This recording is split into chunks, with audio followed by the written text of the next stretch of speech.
Canon just dropped firmware 1.3 for the Canon R5, the R6, and the 1DX Mark III, and it's pretty much everything we'd hoped for, and a little bit more. This and more after the intro.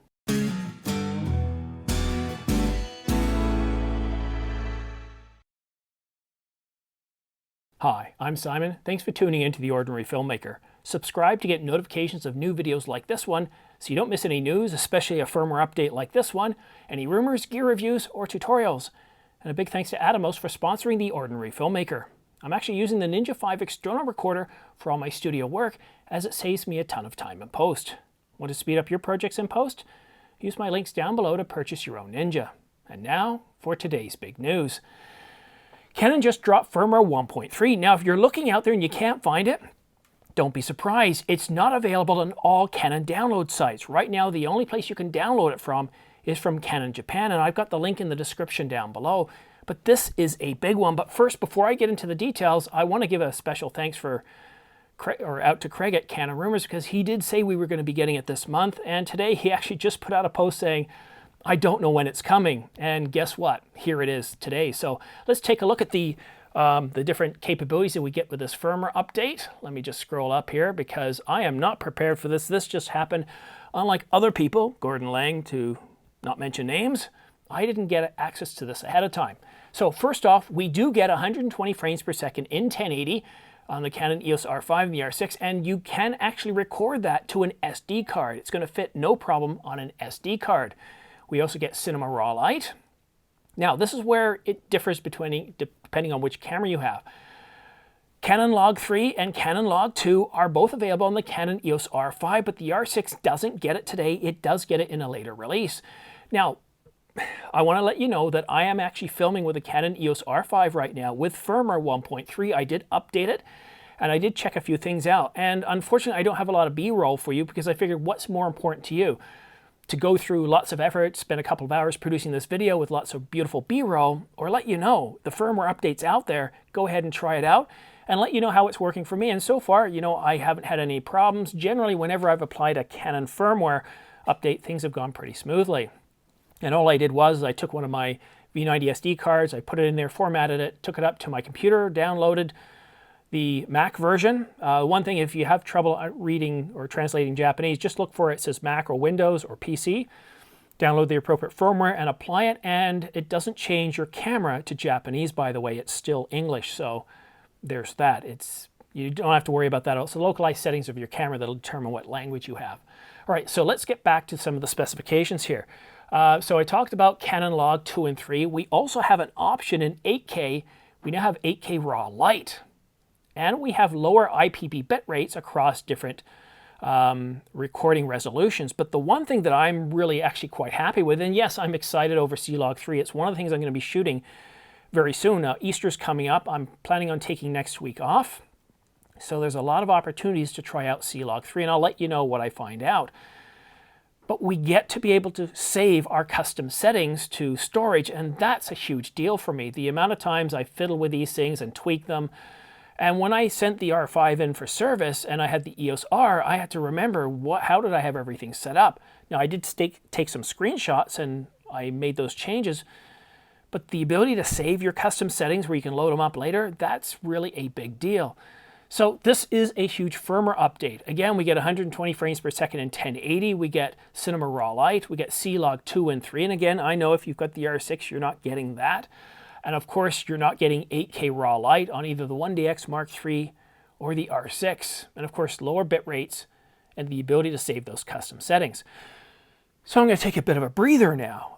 And I got to say a special thanks to the Village Mayor. I was actually relaxing, watching TV. I did a check just about half an hour before he sent me this note and said, hey, by the way, it's there. And I'm going like, what? He sent me 3 emails as though I knew what he was talking about. It's there. Can you believe it? It's there. It's not even March the 30th. I go, what are you talking about, Tim?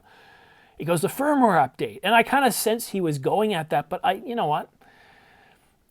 I thought, no, we're not going to get it that soon. So I'm really excited about this firmware update. Like I said, I've got it on my camera right now, and I'm filming with it. Now, you might notice, though, but Simon, the quality of this video doesn't look as good as previous videos. And there's a very good reason for that. Instead of filming in 4K HQ, I'm filming in full HD. Now, it's still all I, It's still 29 frames per second or 30 frames per second, but in order for me to get this video shot, published, and out to you as quickly as I can, I chose Full HD, which takes a whole lot less time to edit, export, and upload. So yeah, I'm pretty excited. What do you guys think? Have you gone ahead and applied it yet? Or are you going to wait to see how it goes for others? Like I said, Gordon Lang has already gone and applied this firmware update. He's got lots of beautiful B-roll because Canon sent it to him several days ahead of time. Boy, would I love to be on that email list.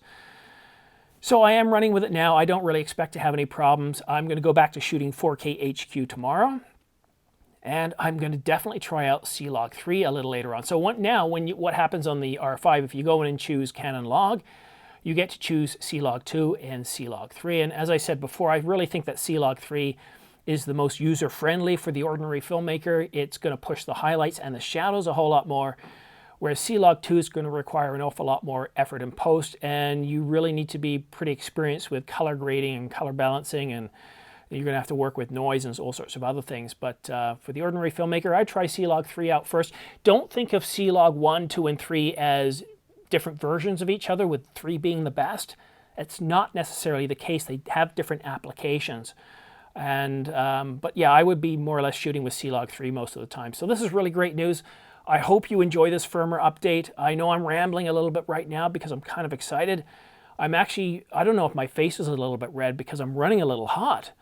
Because as soon as I got this, I had to quickly script something out, more or less just with the header and the footer. And then I had to make sure I got the specs correct. I need to get the link to where you can download the firmware because I wanted to make sure I was running it first before I suggested you even give it a shot at it. But again, you know, if this is your production camera, you might want to wait a few days, see how it goes for others, see if there are any issues out there, because the last thing you want to do is risk bricking your one and only production camera. But if you've got multiple of these, go ahead and try it. Like I said, I'm running with it right now, and I felt like, regardless of the risk, I had to try it out so I can let you know how it went. But that's it for now. Don't forget to subscribe for your chance to win 2 Angelbird 128GB AV Pro MK2 V90 UHS-2 SD cards, as well as an Angelbird dual UHS-2 card reader. Or you could also win a Ulanzi LED light package with accent lights, an underwater light, and various other flat panel lights that you can use to light your subject, or as a great starter kit for starting your own YouTube channel, or for anybody that you know who's starting a YouTube channel. I'll be awarding these 2 prize bundles once the channel reaches 30,000 subscribers. And then I'll offer up other prize bundles for various contests all the way up to 100,000, at which point I'll be awarding a brand new Canon EOS R5 full-frame mirrorless camera to one lucky viewer.